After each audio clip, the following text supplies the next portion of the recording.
আসসালামু আলাইকুম গাইস, আশা করি সবাই ভালো আছেন। আমিও মোটামুটি ভালো আছি।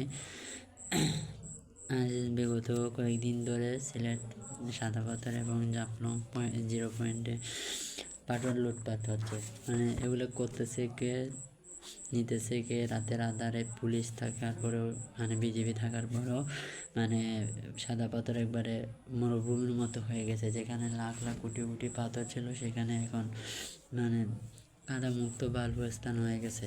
সব পাথর চুরি করে ফেলছে। তো এর পাশেই হলো মানে বিজেপির ক্যাম্প।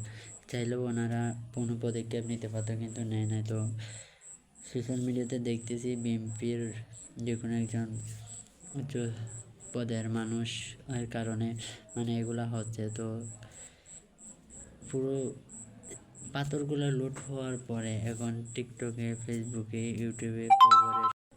তো এই হচ্ছে আমাদের সোনার, এটাকে আমাদের সোনার বাংলাদেশকে, এটাই হলো আমাদের সোনার বাংলাদেশ, যার ফল আমরা এখন ভুগতেছি। কী আর করবো, মানে বাংলাদেশ হয়তো বা আমার ভিডিও থাকবে ইউটিউবে, আমি থাকবো না, কিন্তু একটা কথা ঠিকই, এরকমও পরিস্থিতি হয়তো বা আসতে পারে যে আমাদের দেশ দেউলিয়া হয়ে যাবে। মানে বাইরের দেশ থেকে ঋণ আনবে, যেই শাসন করতে আসবে নিজের পকেট ভরবে, জনগণের কথা পরে চিন্তা করবে, আগে পকেট ভরবে, তারপরে গিয়ে শেষ। যেই হোক, বিএনপি হোক, আওয়ামী লীগ হোক, জামাত হোক, যেই হোক, নিজের পকেট গরম করবে, তারপরে দেশ চালাবে কি না চালাবে, বাইরে থেকে ঋণ আনবে, এই করবে সেই করবে, বক্কর চক্কর শেষ সব কিছু। লাস্ট পর্যন্ত কী হবে? জনগণেরই লস।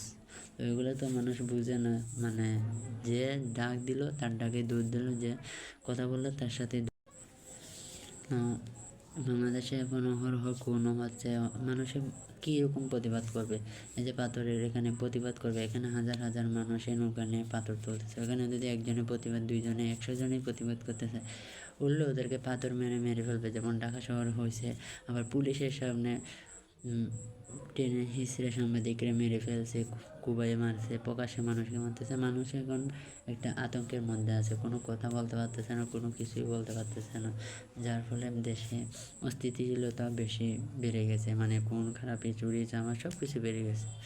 তো এগুলারও একদিন শেষ হবে ইনশাআল্লাহ। আমাদের ফিলিস্তিনের মতোই হয়তোবা ফল ভোগ করতে হবে। তো আমার কথা যদি কোনো ভুল হয় থাকে, অথবা কোথাও যদি কোনো কিছু হয়ে থাকে, ক্ষমার দৃষ্টিতে দেখবেন। দয়া করে প্লিজ আমাকে একটা লাইক, একটা কমেন্ট, আর আমার চ্যানেলটাকে একটু সাবস্ক্রাইব করে দিবেন দয়া করে।